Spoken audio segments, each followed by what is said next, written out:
3 weeks before the 2018 World Cup got underway in Russia, the eyes of the footballing world were on this place, the Olympic Stadium, or Olimpijski Stadion, in Kiev for the final of the Champions League.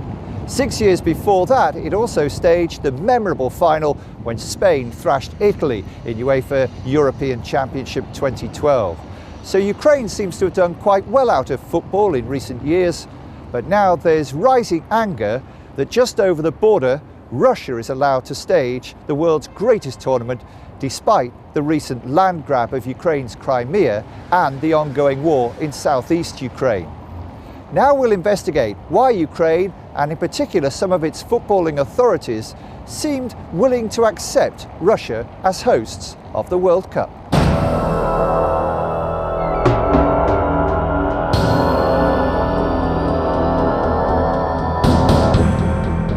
And that vote in itself should never have been, Blatter shouldn't have been allowed to get away with it. Because what it basically was the old guys thinking, Christ, I might not be around for the bribe next time, so we'll do 2 lots of bribes. This is oligarchs prefer to keep them away from political tensions because their business connected with politics, so they prefer to stay away from this.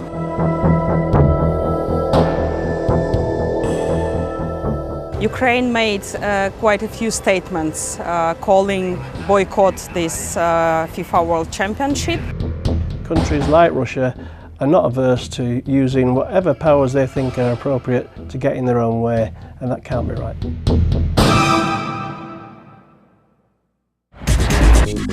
The vote to award Russia the right to host this year's World Cup was taken back in November 2010. It remains shrouded in controversy. FIFA named Russia and Qatar as hosts for 2018 and 2022 respectively. The billion-dollar decision was taken by just 22 men, headed by now disgraced former FIFA president Sepp Blatter. And indeed, many of that FIFA executive committee have since been banned or named in corruption investigations. British journalist Andrew Jennings literally wrote the book on FIFA's corruption.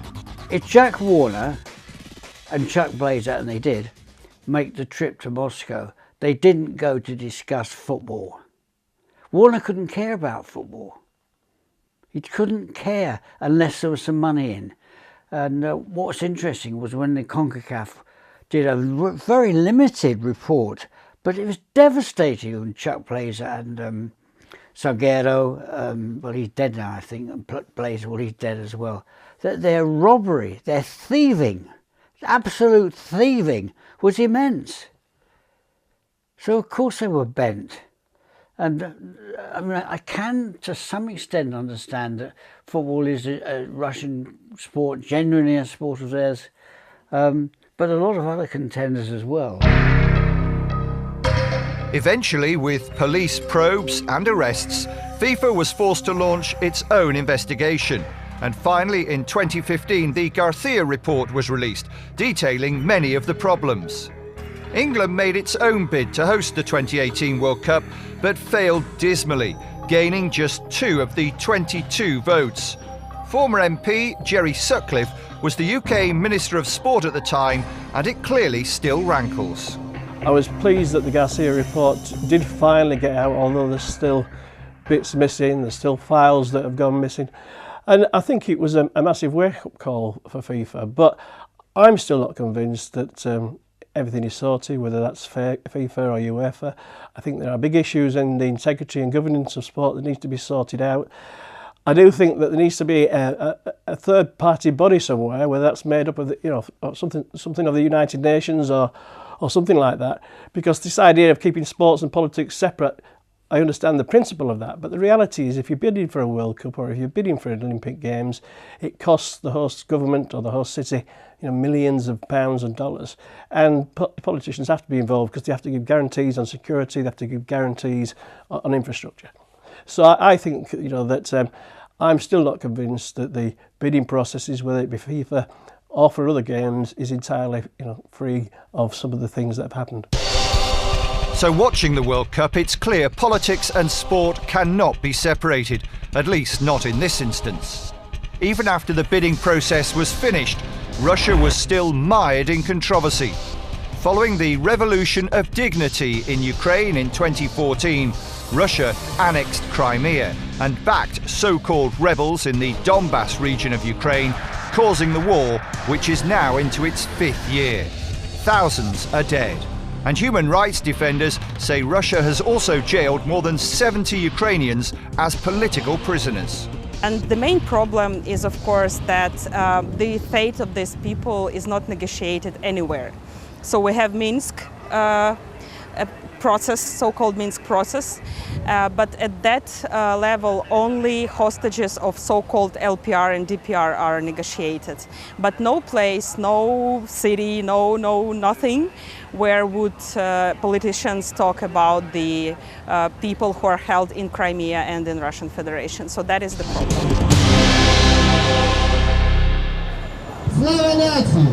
Here in central Kiev, outside the Russian embassy, protesters have gathered to complain about Russia still being allowed to stage the World Cup. But sadly, for these protesters, the World Cup itself will also continue. Сімцову свободу! Сімцову свободу! Слава Україні! But these protesters also highlight one businessman well known in football circles, Grigory Syrkis, who is vice president of UEFA and the former head of the Ukrainian Football Federation. Публічно я не чула, щоб він засуджував цей чемпіонат. Суркіс – це давній друг Медведчука, можете звернути увагу. Ми також, активісти тривають плакати з зверненням до Суркіса, який лобіював участь України в відбірковому турі і те, щоб чемпіонат відбувався на території Російської Федерації.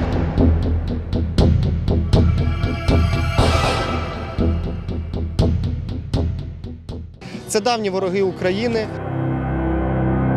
Viktor Medvedchuk is a well-known business and political figure in Ukraine. He's a former member of parliament who was once censored for bias and abuse of office, and later he became chairman of the pro-Russian organization Ukraine Choice. In November 2013, Medvedchuk condemned the fledgling Euromaidan protests. Within hours, riot police savagely beat unarmed students in the square. In 2014, Medvedchuk was placed on the US sanctions list following Russia's armed takeover of Crimea.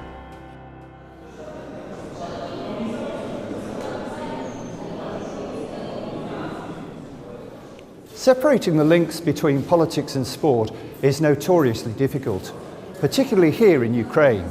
So I've come to Verkhovna Rada, the Ukrainian parliament, to try to find out more.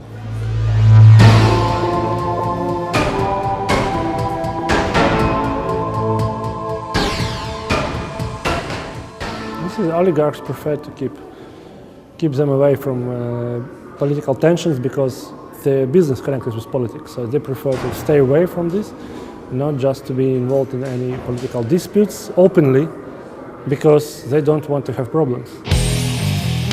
Grigory Syrkis was for a decade the head of Ukrainian football and the former owner of Dynamo Kiev, where he was succeeded by his younger brother, Ihor. In 1995, while Grigory was president, Dynamo was found guilty of trying to bribe a referee in a European game, and UEFA banned the club from competition, and Ihor Syrkis was banned from all football for a year. Nevertheless, within a few years, the elder Syrkis was on UEFA's top table, and the younger brother was running Ukraine's most popular football club. Українські медіа, і також це є відомо і українським спецслужбам, те, що з 2015 року від першого візиту Суркіса і Медведчука до Петербургу відбувалися консультації з приводу проведення, скажімо, чемпіонату і сприяння Суркіса через його можливості і позиції в УЄФА, щоб цей чемпіонат відбувся саме в Росії. Ivan Verbitsky is a respected football journalist in Ukraine.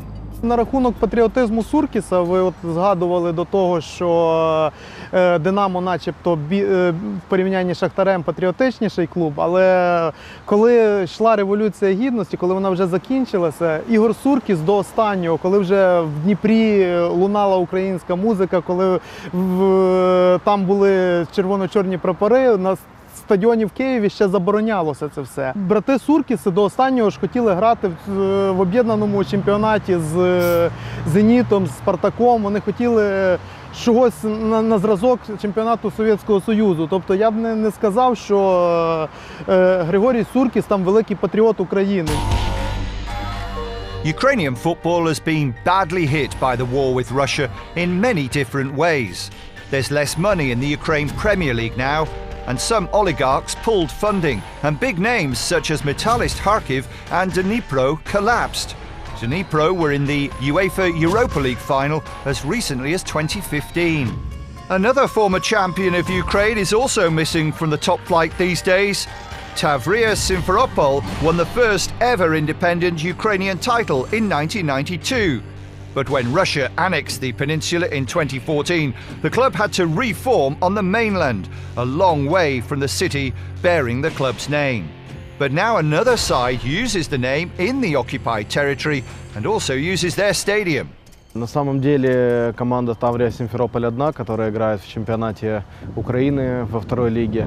То, что создано в Крыму, это не Таврия Симферополь, это футбольный клуб ТСК. И это фейковый футбольный клуб, создан оккупантами в целях пропаганды.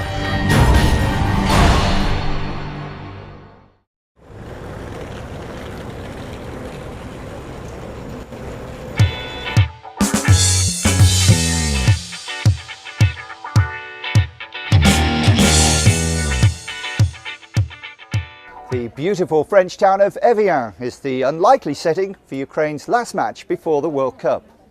And after Andrei Shevchenko's side failed to qualify for Russia 2018, interest is somewhat low in this friendly international against Albania.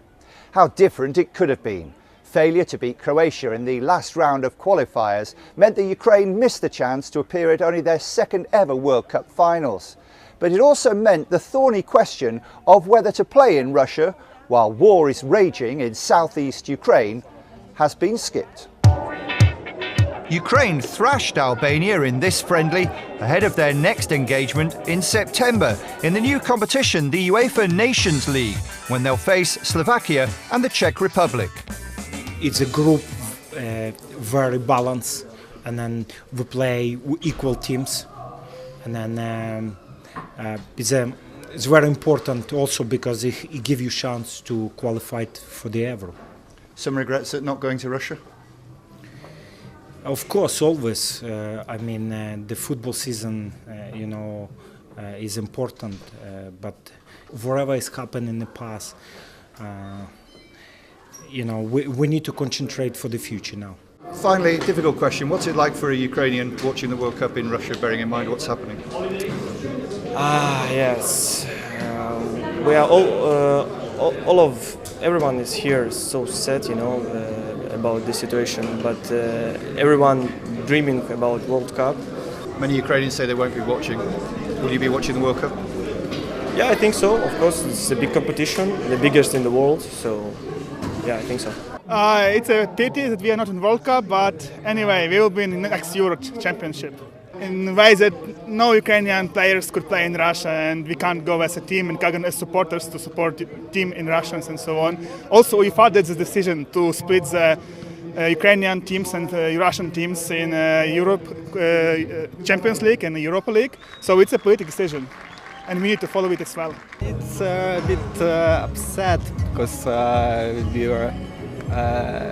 we believe that Ukraine should have been there, like in this World Cup championship. But from another side, it's World Cup in Russia, so maybe it's not so. Nonetheless, plans for the World Cup in Russia continued, with or without Ukraine support. And despite the ongoing FBI investigation into corruption and FIFA's own Garcia report, and Russia avoiding sanctions. But what happened when they investigated? They set this super sleuth Swiss fellow. And he went, I don't think he went to Russia, but he rang up and said, "Can we see your computers, please?" And the answer was, "Oh, sorry, we haven't got them now. Oh, sorry to have bothered you." That was it, bang, no computers, no World Cup. because it's a lie. They've got no computers because they rented computers for the bid, and when the bid was over, they handed them back, and they all got destroyed. That again was just another reason to say, go away. Look, you smell, right? We don't like the smell coming from Moscow. Goodbye. But they didn't. Everybody's taken their money. In 1980, most Western nations boycotted the Moscow Olympics after the Soviet Union invaded Afghanistan.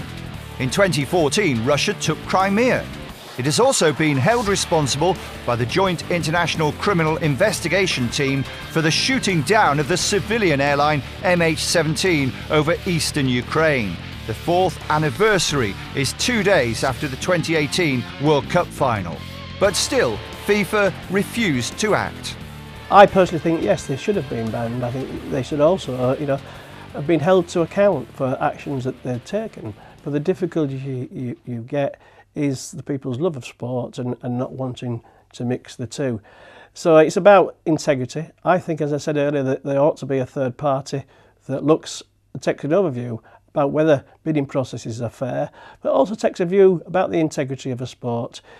Is an individual person or an individual government or an individual state using their powers to either be corrupt or to stop other people being involved? And I think that still needs to happen. Grigory Sirkis previously said it was too late to change the host nation, but was he keen to protect Russian friends? Ukraine's newly empowered anti-corruption units have launched official inquiries into Ukraine's energy market, and in April a former Ukraine MP, Dmytro Khrushchev, was arrested on suspicion of embezzlement.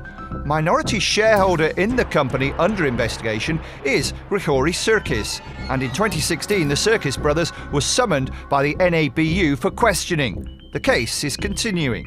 Проблема в Запоріжжяобленерго полягала в тому, що це банальне бажання вивести з компанії гроші. І воно було реалізовано, на жаль.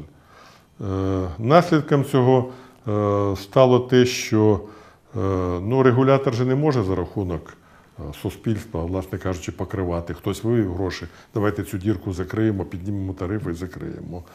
Наслідком цього стало те, що компанія поставлена регулятором в наджорсткі умови, не виплачується заробітна плата. Дірка створилась величезна дірка.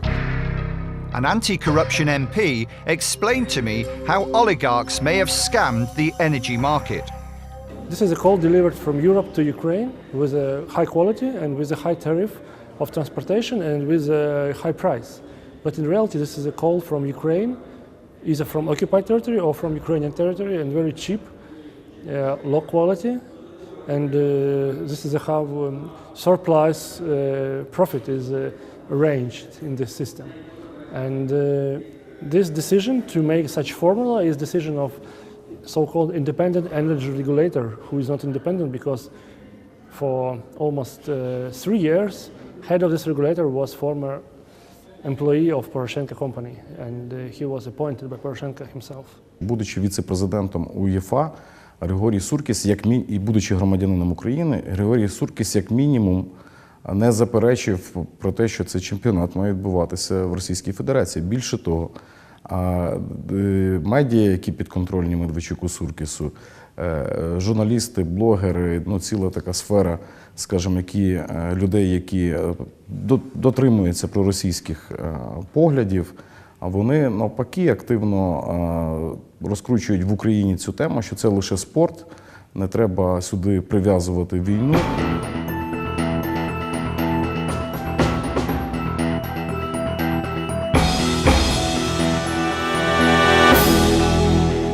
Много людей я не вижу, и это, наверное, хорошо.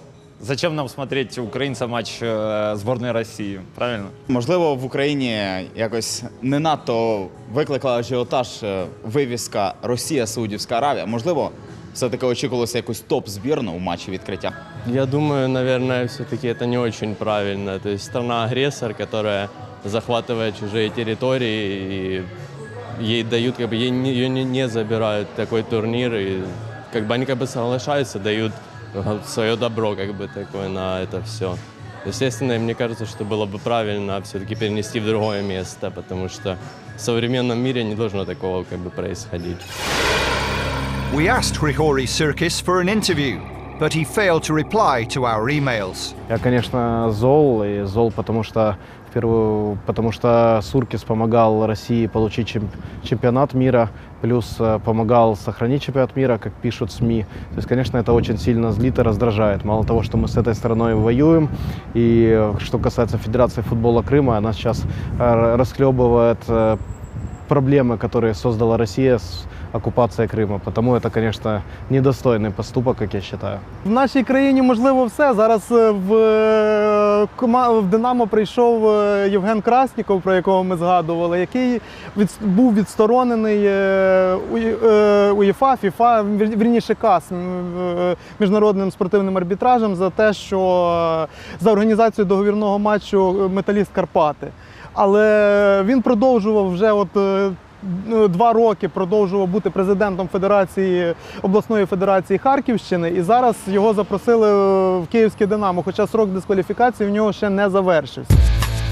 So of course the World Cup went ahead, and no one was particularly surprised when ex-FIFA boss Sepp Blatter turned up in Russia, even though in 2015 FIFA banned him from all football for 8 years, but in 2016 this was reduced on appeal to 6 years. When he met Putin at the World Cup, it was confirmation the two had a lot to thank each other for. And that vote in itself should never have been, Blatter shouldn't have been allowed to get away with it. Because what it basically was the old guys thinking, Christ, I might not be around for the bribe next time, so we'll do 2 lots of bribes. Окрім цього, непрямим фактом, що, власне, і корупція, і політика переважили, власне, чесність в визначенні місця проведення чемпіонату, є той факт, що, власне, Григорій Суркіс і Віктор Медведчук були певними посередниками в організації цього чемпіонату. І про це є достовірні факти. While Oleg Komunya dreams about returning to Crimea and one day seeing his beloved Tavria Simferopol play again in the Ukrainian Premier League, maybe at the Olympijski and Ukraine's other grounds, the wait goes on. The wait for an end to corruption in Ukraine, an end to the Russian occupation of Crimea, and an end to the war in East Ukraine. Countries like Russia are not averse to using whatever powers they think are appropriate to get in their own way, and that can't be right.